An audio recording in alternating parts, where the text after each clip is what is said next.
Well. Welcome, Browns fans, to the Cleveland Pulse YouTube channel. Jeff and I going live a couple hours after the football game, week one.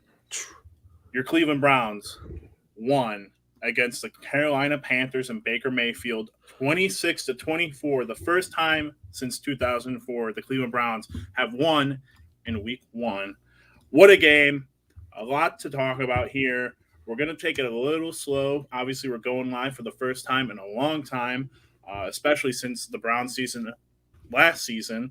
But yeah, obviously going to take it a little slow to start here, get our thoughts kind of chugging along while people come and join the live and all that. But Jeff, I know you were texting me about you sitting in the corner watching the game on NFL Ticket or whatever it was, red zone, whatever it might have been.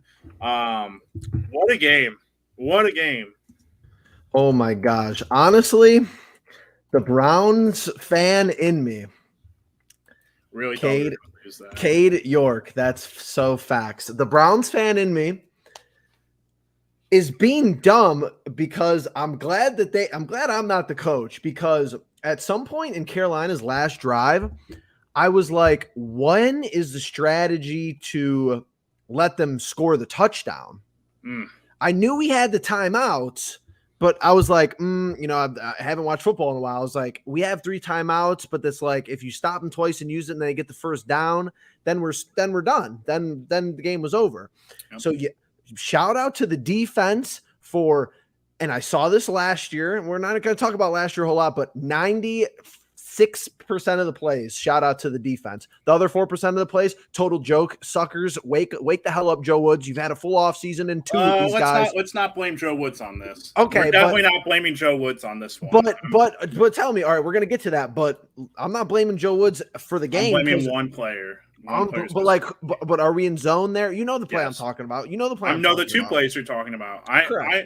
I'm very upset with Grant Delpit. I'll just be flat out. He had a pick, though. He had a pick, yes, but let's be honest. It was a Baker Mayfield pick where the dude just threw it right to Grant Delpit. So that's true. He literally threw it right. That was an uncompetitive ball for the wide receiver. That game doesn't get that close with Grant Delpit not making 2 big mistakes in my mind. Obviously, the one touchdown for 75 yards, but. Jeff, continue on your go because I cut you off there. No. Long story short is that shout out to the defense before the field goal, because if they wouldn't have stopped them there, then the game would have been over. Give us a chance to go down and score. And I'm gonna throw shade. How many times have we needed somebody to command the offense down the field to get us into field goal range? We never even made it to the kick. Last season, we never even made it to, is the field goal kicker going to even get a chance or be mad at him because he maybe missed the game-winning field goal? We couldn't even get there. Brisket walks us right down the field. We get help with a 15-yard penalty, whatever, football, and spikes the ball appropriately 2 separate times, basically, and we kick a 58-yard field goal like a rookie Cade York. Yeah, that kick was amazing. And Jeff, obviously, you called the game-winning kick. I called Cade York having a day. So correct. I think we were spot on. I think we were both spot on there. Great win. I mean, but the part of me towards the end there was definitely thinking this is the most typical Browns way to loss in just everything and every way that the final correct. 2 quarters went. But luckily, we drafted a kicker. Went out and drafted a kicker in the 4th round, and it worked out really well for us. So just to go over some stats on our side of the ball, Jacoby Brissett, 18 of 34, 147 yards, a touchdown, a sack, and a rating of 74. Nick Chubb, my Lord. I mean, this has got to be a whole section on its own, but Nick doesn't look like he's lost a beat. He hasn't. I mean, the dude just 22 attempts, 141 yards, and 6.4 average. That's just nuts. But the biggest thing about Chubb, and it was really funny because, I'm sitting next to my dad, of course, and he goes, he just goes, man, on one play, Chubb gets a 4-yard pickup. He's like, that's it, Nick? Only 4? And it's any other running back, you're like, oh, that's a good pickup. But, oh, my God. His average is 4.5. He needs to step it up on that play. Yeah, I mean, that's just amazing. Kareem Hunt, phenomenal. I mean, this is the biggest thing, though. you're going to have to rely, and we did not in this game, you're going to have to rely solely on the run game and the offensive line. Because I'll be honest, Jacoby, outside of the last series, and I think we really got bailed out because I think they gave us one and they gave Carolina one, and they were kind of giving it back to us on that last drive with that. Correct. I concur. Yeah, with that roughing the passer. But, I mean, either way, that was going to be a penalty, but they were just lucky enough to give us the 15 yards instead of the – well, and really between that and – which I hate the rule when it happens against us, but it's so funny when it happens for you, is when Brissett throws a terrible ball and we had the pass interference because the guy was just – he didn't even know where the ball was. We got the ball on the one. That was like the two penalties of the game. Yeah. I mean, that's – I mean, we're going to have a whole Jacoby talk, but I think an underlying story in this game, in the passing game, was Donovan Peoples-Jones, who the number 2 wide receiver on this team very clearly looked like the number 1. It's really hard to talk about the passing game because it didn't look great until like the last couple possessions. And even then it didn't look great, but Donovan Peoples-Jones made some huge catches on third downs, moved the chains and all that. Was very good. Obviously, Kareem was doing his thing out of the backfield too. Was the second leading receiver with only 24 yards. But overall, offensively, the run game is going to be the crutch of this team. But man, Jeff, what else can you elaborate on from that? I'm not going to sit here and defend the passing game because I'm not. It was pretty criminal to watch. I'm not even going to lie. It just looked very, and I'm sorry, it just looked very Case Keenum-like. Here's the thing, though. I felt like when it was successful, I didn't mind it, but it was rarely successful twice in a row and multiple times on the same drive. What was refreshing to me is that it was a holy crap. I didn't know Brissett was that slow. I knew he was like old, but I was like the whole first half. I'm like, I think it was in the third quarter. Chased him down. Yeah, or what was that in the third quarter? But before that, I'm like, okay, he's staying in the pocket. I don't have this happy feet out of the pocket. I'm not watching trying to be out of the pocket for no reason football. So I was on board for that. And then I saw that D end run him down, or that D tackle. I think it was a D tackle. And I was like, holy crap, he is slow. But I'm telling you, the man fires the football. You could give him that. And I think there was 3 plays minimum where we could have had like a 60-yard touchdown. I think Cooper was open for one. I think Schwartz was open for one. And I have Njoku and Amari for the 2. Just missed them. They just missed them. Like Brissett just missed them. It literally could have been 50+ yard touchdown. Like maybe it was DPJ too. I think so. Here's my issue. I don't know that dude knows how to throw the ball like down the field with he has no finesse. He has no touch. He has any touch with it. 0. My thing. You're right. He throws. He's kind of like, that's the only familiar part about like the game in the last 4 seasons that we've seen with Baker. Is like he fires it into the like comebacks. When dudes are on the comebacks, they're always diving, but that ball is only where they can get it. Correct. And they had made sure-handed plays. Donovan Peoples-Jones was sure-handed today. Looked a lot. In one game today, he kind of looks already better than he did last year as far as making tough, difficult catches. He's not always going to do that. He's going to have drops. But here we are. Schwartz, what's the box score on Schwartz? Is it 2 rushing attempts for 20 yards? He had 1 catch, and it was huge. He had one reception, and it was huge. Like, sure, he has 1 catch for 19 yards. I will concur with Michael here. 1 target for Njoku. Like, I know we're paying him to block too, but it's kind of criminal. Bad. And I think I watched him on multiple occasions get open. I don't think it was for a lack of for him not getting open. I think he was open plenty of the time. And I'll have to go back and watch Amari, but him and Njoku being so underutilized in this offense, I just feel like we're going to have flashbacks for at least 11 games of last season. Correct. For however long we had Odell and Jarvis for, where it's just like, man, 2 of our best pass catchers, and obviously Donovan's still here and he's still doing his thing, but 2 of our best pass catchers or route runners or whatever you want to call them, best threats in the passing game, not getting, as many looks as they should. Obviously, Kareem was doing his thing, but like we all know Kareem's going to get the ball where it needs to go whenever. But some Kareem Chubb sets, I was thrilled. I was very happy with that. Very right happy as well. You got to build Kareem's trade value. I mean, he has 2 touchdowns today, correct? He's going to be, I mean, with Dearness, the healthy scratch, that doesn't make much sense to have all 19 running backs floating around. Saw Dimitri in there a lot, though. I did see Dimitri in there. He definitely doesn't need to be the punt returner, kick returner ever again. But, no, he's not very good at that. No, but outside of that, it's like I don't know what they're going to do with these running backs because it's almost impossible to argue Hunt doesn't deserve a contract extension. It Correct. just probably can't be from us is the very sad thing. So who knows what will happen there? But I mean, God, Lord, he was amazing. Of course, Nick Chubb was amazing.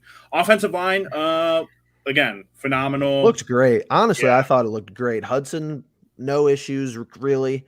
I think he had one penalty. But so did Wyatt Teller. So that Wyatt Teller penalty was BS, by the way.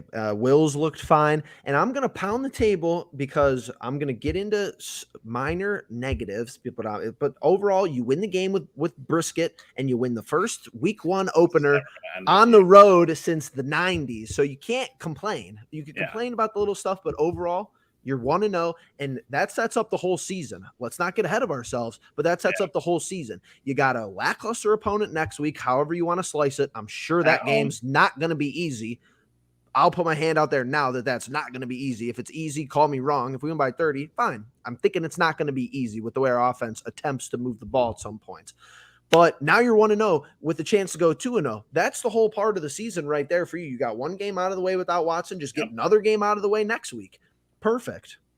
Yeah, I mean that's just the essence of like what this is going to be for 11 games. It's like you're 100%. Gonna. I kept talking about like leading up to this game. Obviously, the Ohio State Notre Dame game. Like it was a fairly boring game offensively for the most part until towards the end. And I think regardless of Grant Delpit and the screw ups he had in coverage, I think you fix those up. And obviously, I think there was a John Johnson screw up in and that's what I don't mean to come on here and just throw Joe Woods under the bus, but like who's coaching these guys up? Like it's week 1. How are you missing assignments like this on a quarterback that you spent 3 however many years that he was here scouting against in practice every day? It's like I know it's a different offense, whatever, but like how are these guys not coached up? It's like Grant Delpit, still young, but it's not like it's his first game in the NFL. Like he was in the right place for the interception, kind of funnily enough, but yeah, I mean, again, that's like a very clearly like a player thing. When you go and you look on the bench and John Johnson's talking to Greg Newsome and John Johnson's talking to Delpit about the coverages and everything. And it really, I think it makes me question just like, all right, again, who is the guy calling the defenses on that side of the ball now? True. Is it still Delpit? I don't think they even talk about that. Yeah. John Johnson, or is it Walker? I mean, it's really up in the air, but I did like seeing John Johnson up on the line a lot more. Mm-hmm. A thing that we talked about a lot last year. Defensively, again, Carolina's offensive line, not great. Terrible.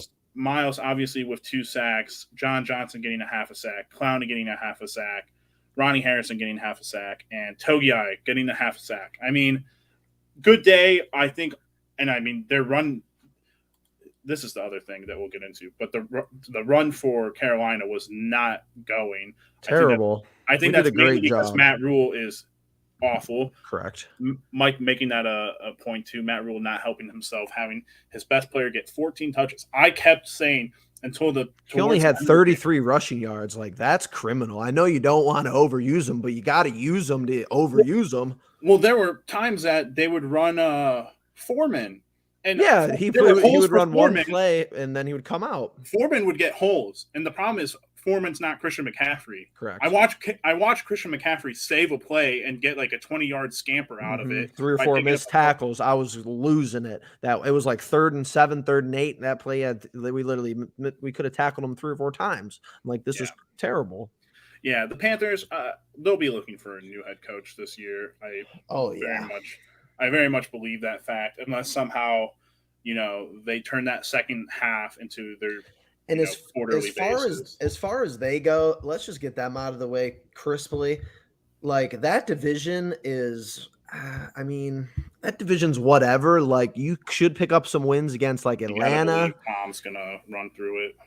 Yeah, you got to believe it. But I'm not even like as nervous about Tampa Bay as I was, 2 years ago, so to say. So it's like it's the NFC. Like they should be fine as far as like maybe pushing 7 wins, I guess, if you want to look at that as like a barometer, stay 500, stay one game below 500. But with that offensive line, they're going to struggle all year. Like Baker, especially Baker coming from our O-line, it's like you're going to struggle all year behind that O-line. And you're not going to get the blown coverages like that all the time. And you're not going to get the luck. And I'm sure they might work those kinks out, but it's like I said, win is a win. Like Mr. Pee Wee Brownie Elf says, you win by 1, you win by 20. It's just a win. But legitimately, this is classic vintage week 1 Cleveland Browns. You should have buried this team. You should have beat them by 25. How many bad snaps are on the ground? And I'm like, where are we? We can't get one bad snap. I think they had technically 4 fumbles, if you're counting those as a fumble and an interception. We just never had a fumble recovery. They recovered every single one. Baker's flailing around on the ground because he never talked to his center before in his life. Speaking of, our center did great today. Posic. Besides the one time where he like went down and immediately snapped the ball for some reason. Yeah, that was weird. That was weird, but I was like, okay. Yeah. Again, not bad though. You're gonna have to rely on the offensive line and the run game because again, the offensive passing game, it's just non-existent at this point. I don't know. I used to think Jacoby Brissett was a good quarterback. And everything that we've seen in the preseason and with, this game, I have no idea. I have no idea what to expect. I'm expecting for 11 games to never eclipse 250 yards passing. I could be wrong. We do play the Jets. Oh, yeah. I was way, way over generous with my stat line for him. 18 of 34 for 147. Like, doesn't turn the ball over, though. I mean, there were a couple of occasions where there was one pass that was easily turnoverable. Yeah, I think there was. Well, I think if we're thinking about that same one, and then the one where we got the penalty on it and got us all the way to the one, the dude. Yes. I mean, it was an interception, but. Correct. The other dude was just like, I'm going to tackle this dude for no reason. But at the end of the day, and this is something that I would literally develop migraines for last year, especially on the stupid Bird app, because you gotta, it's week Bird 1. App. I don't think Carolina's, something to write home about defensively. Not terrible, not great, probably mid-pack, maybe 10th best defense in the league, pushing it if they're really lucky, have a really good season, probably like 14, 15, 16th. Yeah. But you got to tip your cap to Kevin Stefanski. He schemes people open. He really just does. We saw it all year last year. Quarterback can't get our players the ball. Same thing today, like we just agreed upon. Probably 2 plays where it could have been for big home run balls. Brisket's over here, no touch, throwing the ball. Like, that's what I don't get, though. Like, the plays where he has to rifle the ball, he looks great until it's like he threw that one where I was like, you didn't really have to throw it that hard. And then this little touch pass that's just over the top of the back end of the defense, nothing going. Yeah. I don't know. The one time he rolled out to his right and he had I think it was DPJ running like the fade to the left. He rolls out to the right and he's stepping up and I'm like, oh, he's gonna sling this thing. Like that's like a typical like, oh, Baker's gonna sling this thing and it's probably gonna go over the dude's head or something. But he just like tucks in and run. I'm like, whoa, that's not a good sign. Can this dude throw the ball down the field, or I like when he steps up in the pocket and throws the ball, though. I feel confident for whatever reason. It's not great. I've already convinced myself it's not great, but I felt confident when he's got the ball in his hands, stepping up toward the north end of the pocket, so to say, because he doesn't go backwards. He can't. He's too slow. Yeah, no, he really is slow. It's like at the end of the day, if he, and knock on wood, I don't want people to get hurt, but it's like if he gets hurt, just put Dobbs in, like we're fine. The offense just changes a little bit. My dad is very much on the Dobbs train. I think Dobbs gets you out of like riskier scenarios, like especially if we're going to go for 4th downs, but then it's like, I don't know. We'll find somewhere to complain about Dobbs too. Yeah, no, I don't doubt it until we get to that point with Watson, when Watson takes over. But I mean, it's just tough to like get behind those kind of games, I think that's just the problem. It's like You're going to watch those games and you're going to be pulling your hair out and maybe you're not pulling your hair out because, the 75-yard touchdown might not happen and that, who knows how that drive ends up for them. But then you just rely on the run game for the rest of the time. And Chubb had gotten his 22 touches. They probably would have started giving Felton and 4 touches towards the end there if it wasn't close. But man, oh man. Get Chubb over 100 yards, you win the game. It's simple math. Like Stefanski knows it. People know it. And here's the thing. One of the few times I text you during the game. You try not to text during the game. It's this weird thing we do. It's just like keep our thoughts separate. But if you're going to come out aggressive, fine. But like I told you, if you're 3rd and 4 and you're in like this weird limbo territory where like you're not going to try to kick a 60-yard field goal, like if you don't have to, run the ball on 3rd down and short, 3rd down and middle, and then run the ball again if you don't get it. Yes, don't pass. Don't do this weird like pass play on 3rd down that you're trying to go for a home run and then come back and run the ball on 4th and 4 and don't get it. It's like that's the only 2 Stefanski calls of the whole game. I didn't really. It makes me want to go absolutely brain dead every time we go for it on 4th down, and the previous play is not a run.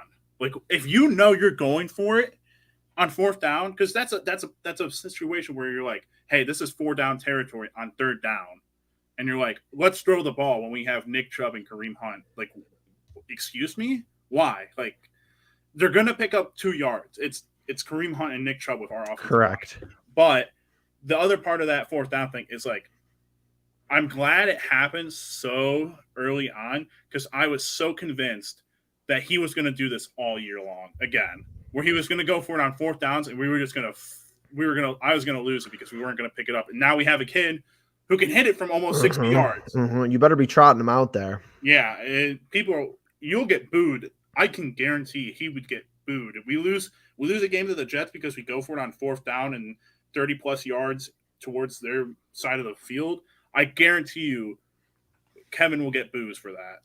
I just don't, like I said, I just don't get, and I'll tell you, I'll give my praises to Brissett. He's the ideal 4th and 1 QB sneak quarterback. Oh yeah, because he's so big, and he'll just move forward. But it's like I said, if you have to decide on 3rd down if you're going to go for it on 4th down, you can't decide on 4th down if you're going to go for it on 4th down if you have this weird concoction in your mind where you're not even going to make a comparable play call on 3rd down.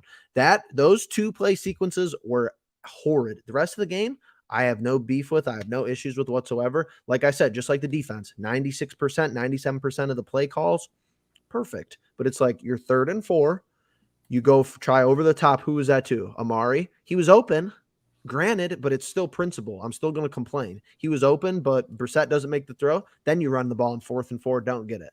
What was going on? I've got to go look back at when that first score happened for them in the 4th quarter, just because I have to believe they were driving in the 3rd quarter now to get that touchdown. Yeah, they started that drive at 2:35 in the 2nd, and that was I want to believe that was their only time they drove down the field outside of their field goal, which granted it was bound to happen at some point.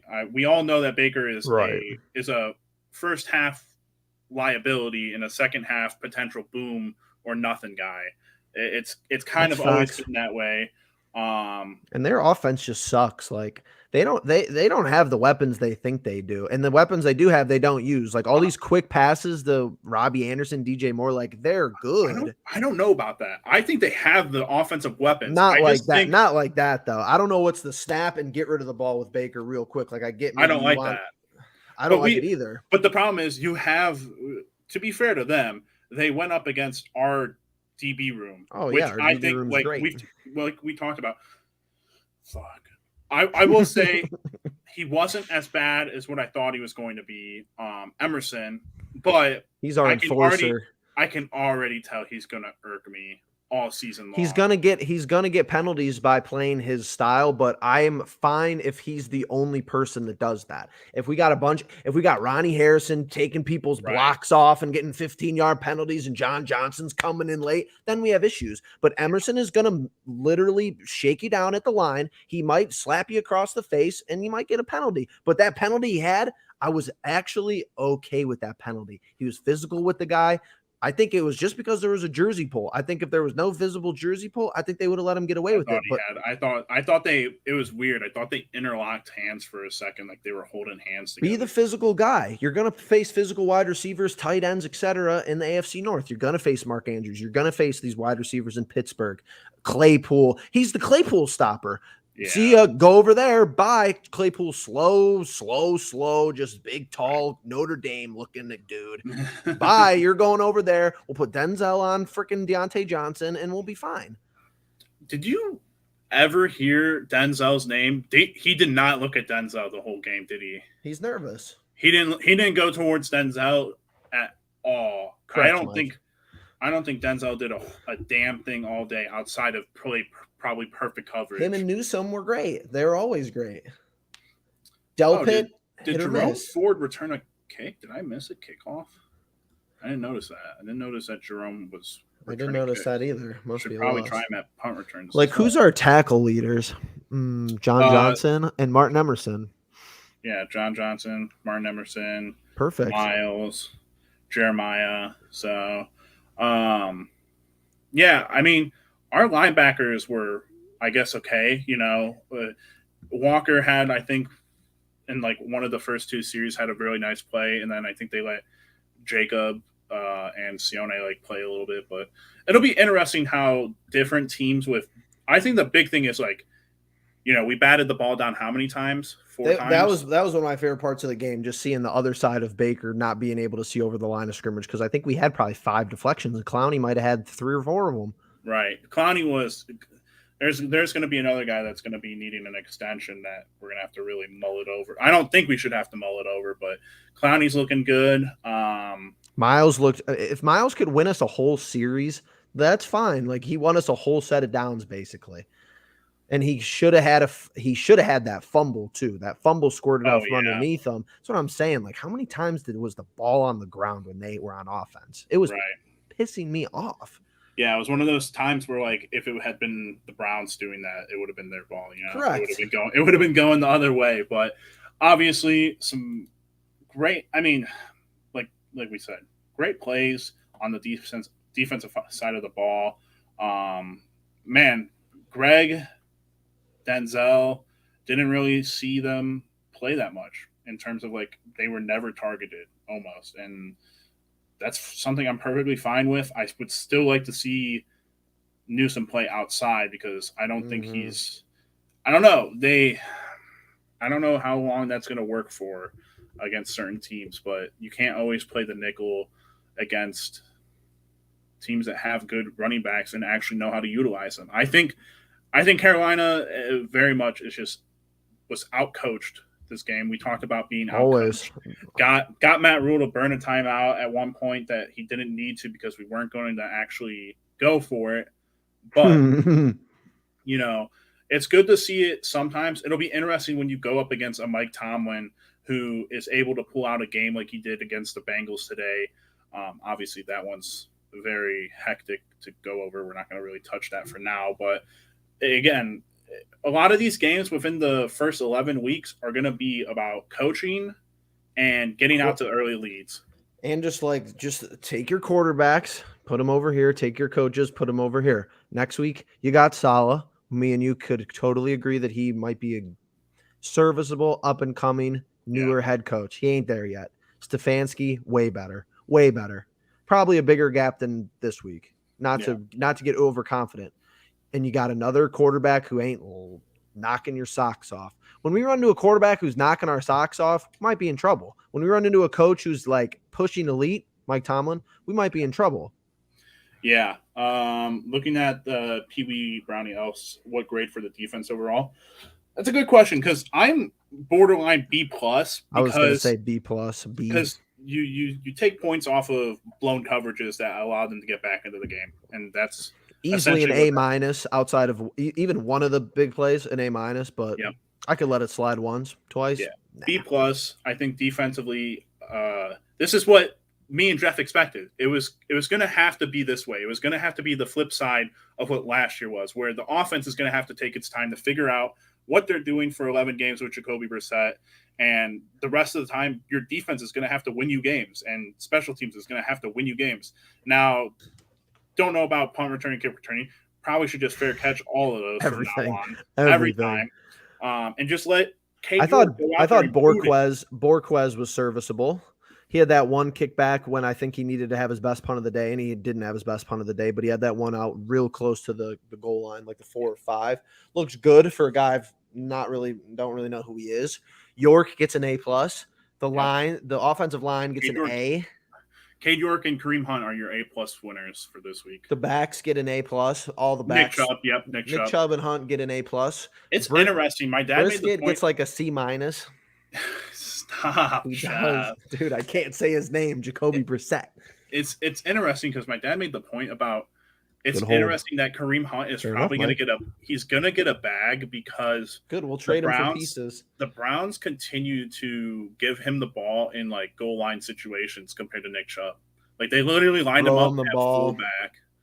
Yeah, it's interesting. I wonder how like that dynamic would change depending on Kareem Hunt, but who knows? If he keeps going, he's gonna make a hard argument for them not to trade him. But for sure, especially before he.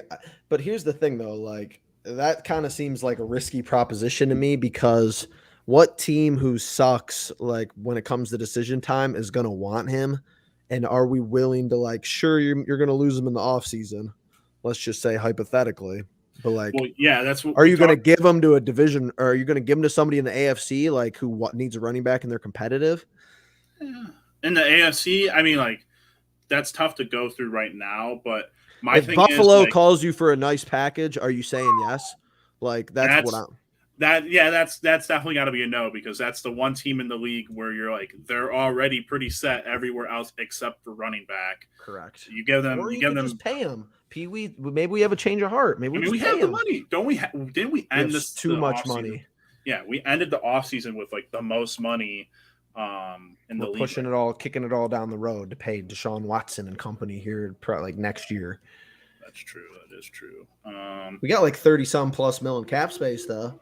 That's good. I mean, hopefully we're going to use it to retain a lot of these guys who, are young. I mean, we've already done that though. We've already gone out and given guys who deserve the money, and correct. It's just going to stay that way for as long as I can imagine. We have the flexibility and mindset of one Andrew Berry, who has done a phenomenal job assembling the roster that we have right now. Obviously, you go week to week and you're talking about a different player because of how talented we are. Listen. Mike was in the chat about, figuring it out for 11 games with the crying emoji and all that. But listen, you get through the 11 games. There's no doubt that we all know and we've all talked about the talent of Deshaun Watson, and we know where that can get you. So you really just have to beat the teams like the Carolina Panthers, like the New York Jets. Yeah, you're going to take an L to someone offhandedly? Maybe. The Steelers probably just good enough to beat us at this point, but who knows with TJ Watt being out. Oh, and Najee got hurt? Najee got hurt in the fourth quarter. He walked off, but I don't even know who are they playing next week. No idea. But Cincinnati, who knows? They went a whole extra quarter with them. You have to build your buffer now. You have to beat the teams that you can because correct. Deshaun will keep you modest in most games on his own. Not to mention, you put him around this team, and it's going to be off to the races with the 6 remaining games we'll have at that point. 7. 11 games. 6. Yeah. We play 17 because the NFL doesn't like even numbers apparently, and we only have 8 home games. Right, but or 7. No, 8. 8. We had 9 last year. we're all over the place. It's a good win on the road too. I know there's a lot of win. Browns fans there, but like now you're at home versus the Jets.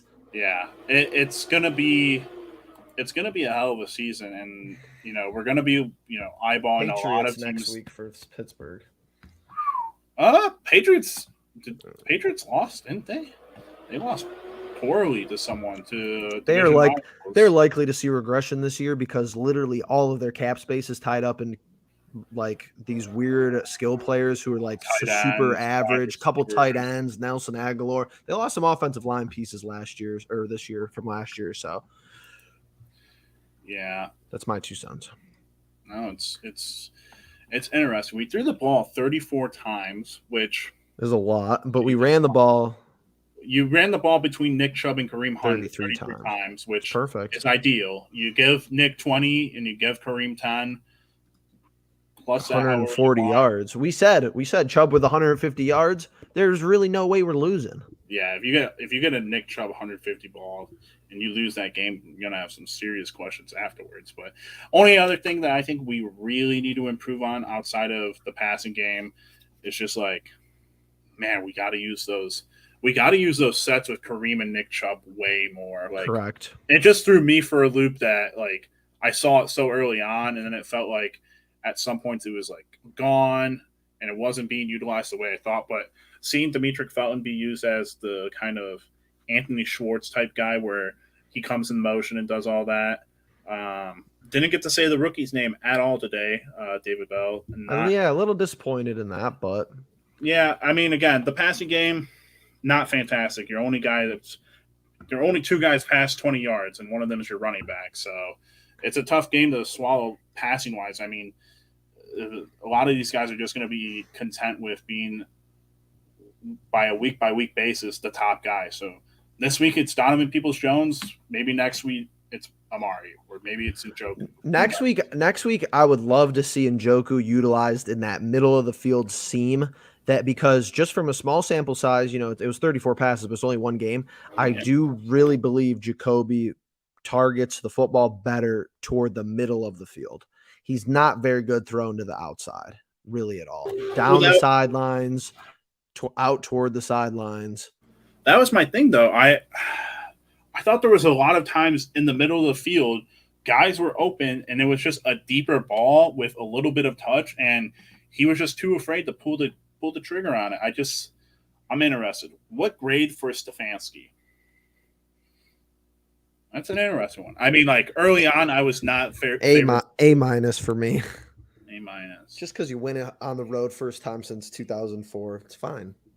Yeah, I'll go like B. I'll go like B plus. B. Again, you gotta get away from the 4th down. Go for it. I guess like the only reason the first one's good is because it gets him out of the mindset for going for it past like 4th and 3. Now, obviously, you get 4th and 1 with Brissett, and you're like, I'll take a chance here with him potentially getting injured or something. But he's a 6 foot, however tall he is. Huge. He's a big dude. He's a big dude, so he can like do 250 pounds.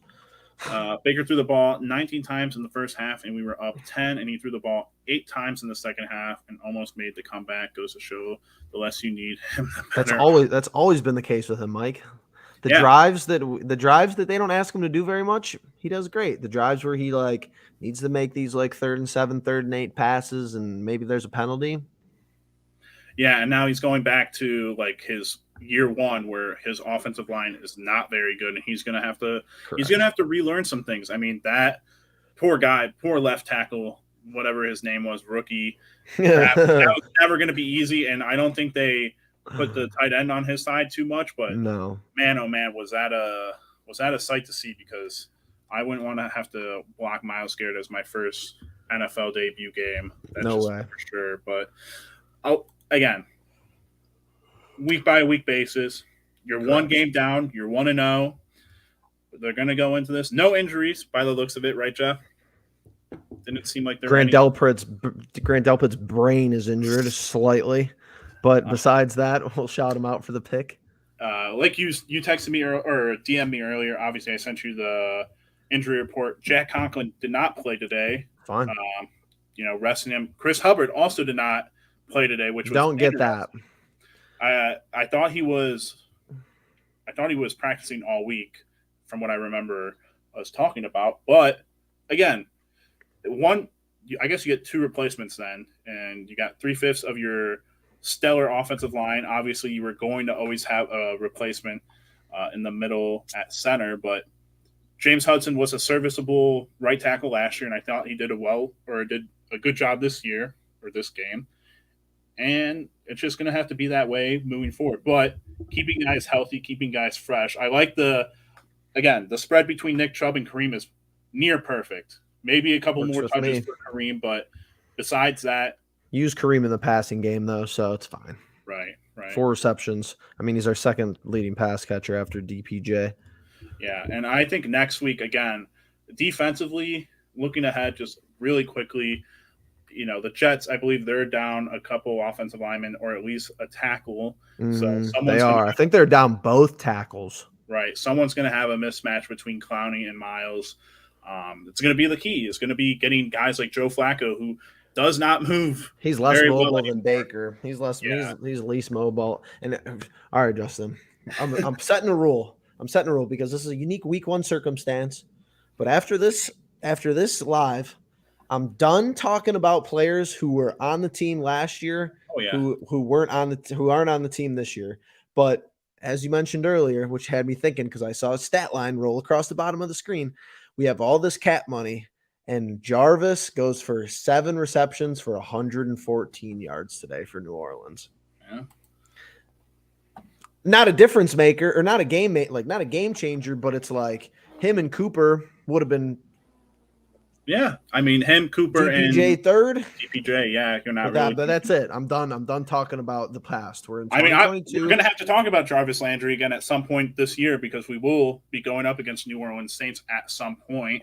I'm fine with we play the the NFC South. So we play Atlanta then and Tampa. That game's at home too. That Saints game is at home. Yes. I'm almost certain because I actually really want to go to that game. As a season ticket holder, I should know this. Come on. So the Buccaneers game. Maybe that's the one at home. Is away.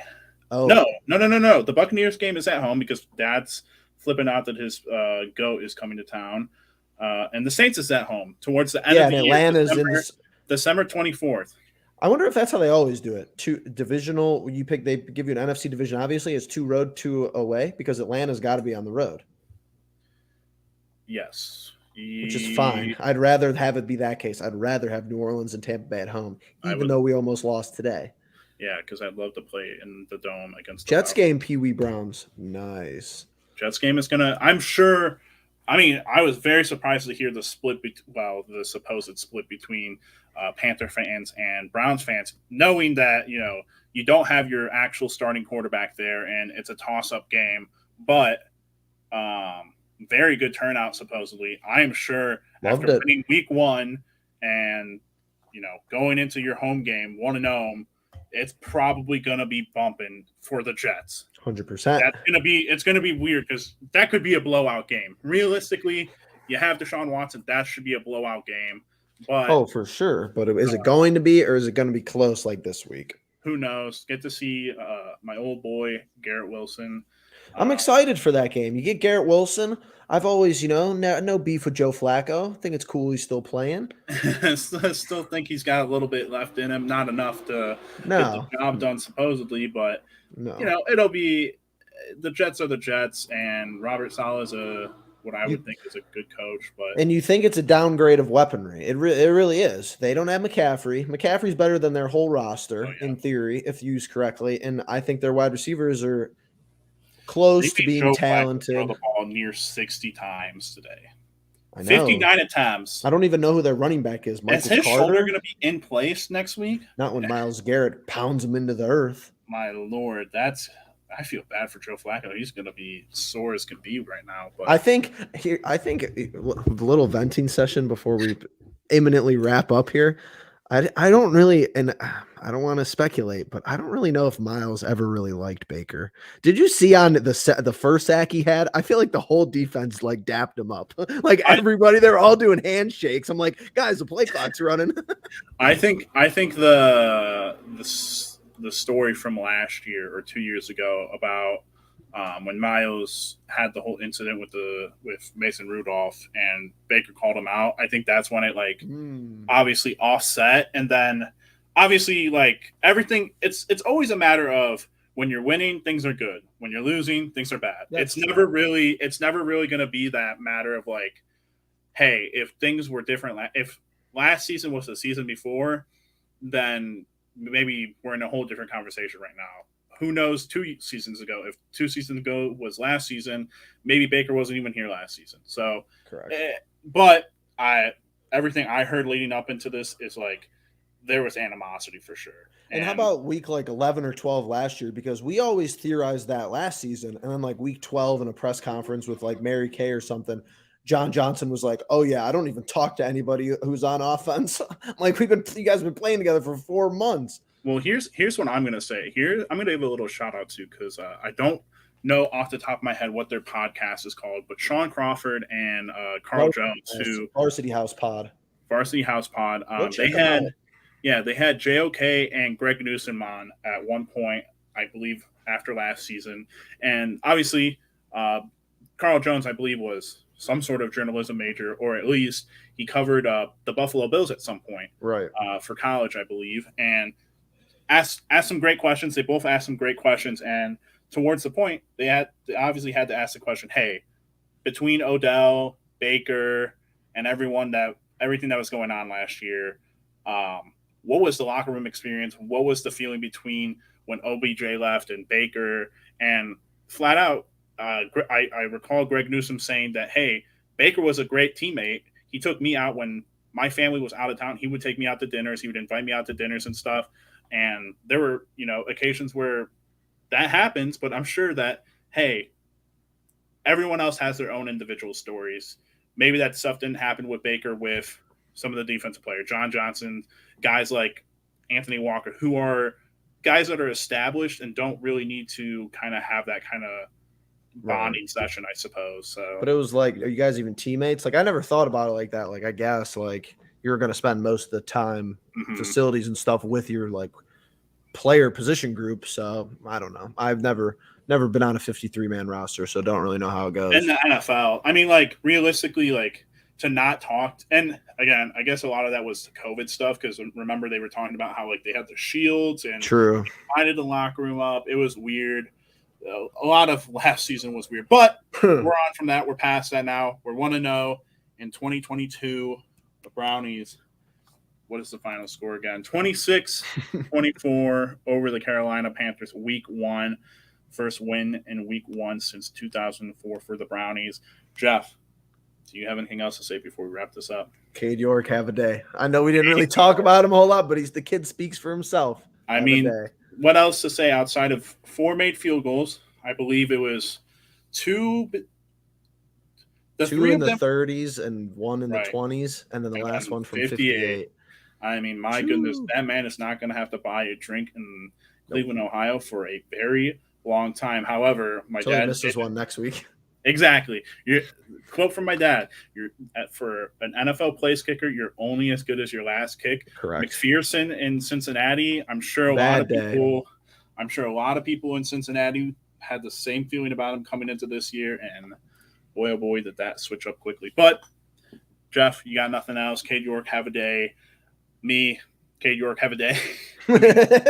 What else can I say? 1-0 feels great. Victory Monday tomorrow. Ooh, so that'll be good. That'll be good going into the work week. But perfect.